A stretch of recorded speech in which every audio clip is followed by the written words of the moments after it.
Tumanggap ang mga officer ng report tungkol sa mga boses ng bata sa isang abandonadong paaralan.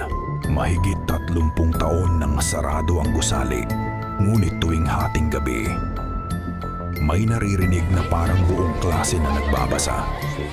Pagpasok ng mga officer, walang tao sa classroom.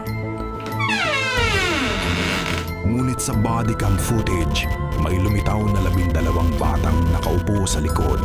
Natuklasan ng investigasyon na noong 1994, isang guro at 12 estudyante ang nawala. Sa ilalim ng auditorium natagpuan ang isang nakatagong silid at ang huling attendance sheet. Ayon sa records, na-trap sila doon matapos ang lindol noong 1994. Lahat ng pangalan ay may markang present. Case closed.